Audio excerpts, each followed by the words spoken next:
soo dhawaada saaxiibayaal waxaan muuqaalkan ku eegi doonaa 5 magaalo ee ugu quruxda badan Soomaaliya. Magaalooyinkan qaar waa kuwa sameeyay horumaro dhinacyo kala duwan ah, waxaana suurtagal ah in qiimeyntan aad ku ogaato waxyaabo badan oo aadan maleysaneyn iyo magaalooyin aadan filayn ka soo muuqan doonaan 5 magaalo ee ugu quruxda badan Soomaaliya. magaalooyinkan ayaan ku qiimeyn doonaa hadba sida ay ugu dadaaleen bilicda iyo horumarka ay sameeyeen sanadihii ugu dambeeyay iyo dhismooyinka quruxda badan iyo goobaha dalxiiska iyo sidoo kale la qabadka leh ee magaalooyinkan. Si cadaalad ah ayaan u sameyn doonaa qiimeyntan inaga oo aan u eexan doonin magaalo gaar ah kana eegi doonin dana gaar ah. haddaba daawade intaan muuqaalkeena gudagelin aan ku xusuusiyeen muuqaalka aad laag inoo saarto sidoo kale aad u sii sheergarayso saaxiibada si muuqaalka uu u gaaro saaxiibo badan oo wanaagsan. halkan waa kanaalka Hilaal Production oo aad uga barateen muuqaalo xiiso badan. mar kale kulanti wacan saaxiibayaal, muuqaalkeena waxa uu daaran yahay 5 magaalo ee ugu quruxda badan Soomaaliya. waxaan kala sareynta ka bilaabi doonaa sida caadada ahaydba kaalinta 5aad inaga oo ku soo gunaanidi doona kaalinta 1aad oo magaalada ku soo baxdana ay noqon doonto magaalada ugu quruxda badan Soomaaliya oo dhan.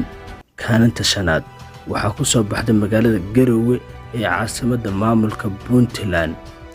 Garowe waa caasimadda gobolka Nugaal waana xarunta maamul goboleedka Soomaaliyeed ee Puntland.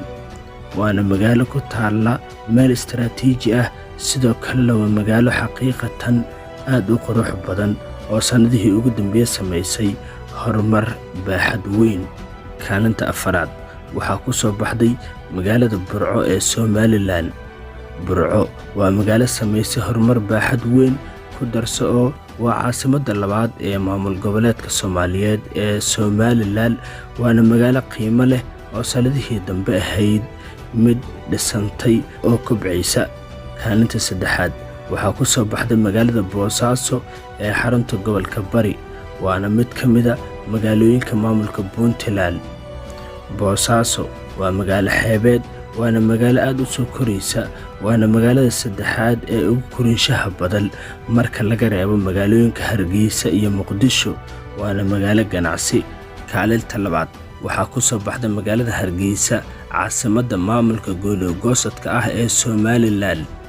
caasimadda 2aad ee Soomaaliya dabcan Hargeysa sanadihii ugu dambeeyay waxa ay sameynaysay ama ay sameysay horumar dhinacyo kala duwan ah, waana magaalo kobacday marka la eego dhinaca dhismaha iyo bilicda.